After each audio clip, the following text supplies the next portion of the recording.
when you're laying pavers, there's a few things you need to get right for a successful job. The first thing is the way you handle them. You'll notice when they turn up onto the job site, they're well packed, and there's a good reason for that, because you don't want to scratch them or chip them, so make sure you just handle them very carefully. And what I like to do when I'm stacking them near where I'm working is go back to back and top to top. Now, the paver we're using is made by Boral. It's a 400 by 400 by 40 mil paver from their Coast range, and this particular one is called Shell, and it's a lovely, classy look. And what you'll notice with these, and you do get this with a lot of the Boral pavers, is they have these lugs on the side, and there's a very good reason for that, because when you're laying with any paver, you should always have a gap between the pavers into which your grout sand goes, and that will prevent any chipping and also keep your lines nice and straight. So those lugs just help when you're laying the pavers. Now, another good tip for you, in a job like this or any job, wherever possible, always try and lay along the longest straight edge, and always keep an eye on the lines. They're the things that really stand out. These lines through here where your grout sand will go. Always try and keep the job nice and square. If you get it all offset, it looks very ordinary and very unprofessional. And when you actually lay the pavers, just get them down nice and flat, like so, and keep an eye on them. And what I like to do too is just get your level or the straight edge, or for bigger jobs, set up a string line and just put the level on the side of the pavers, and you'll soon find out if you're losing your way a little bit, and you can just nudge the paver over and keep them nice and straight, and then you can keep going.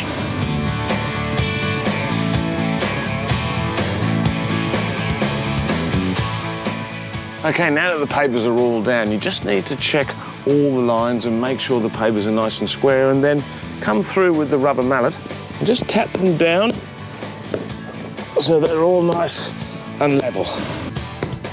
All right, I'm near the end of the paving job now, just tapping down a few pavers, and here's a great tip for you. If you're using a light-coloured paver, like these classy Boral numbers, or maybe sandstone, always go with a white rubber mallet, not the big black one like this. And the reason for that, pretty obvious.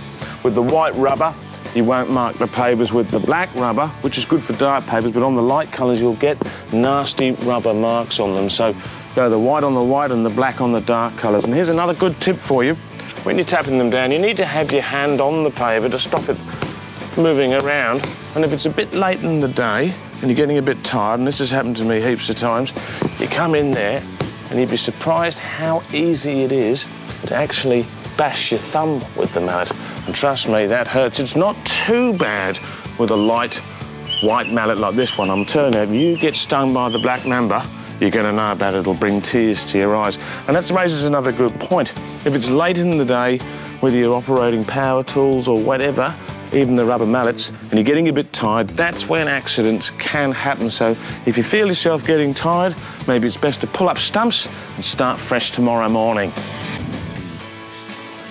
Where if you've got an exposed edge on your paving, like we have around here where it meets the turf, you need to contain that with a collar or haunch of mortar or concrete. Now, that's very important. And what I always like to do is just bring it up to the top of the paver where it's at the joint, and that way when you put your sand in, the sand won't wash out. It doesn't have to be too extreme in this case, because the turf's going to come up and meet it, but the collar or haunch will lock in the sand, lock in the pavers, and then we're ready to move on to the next job.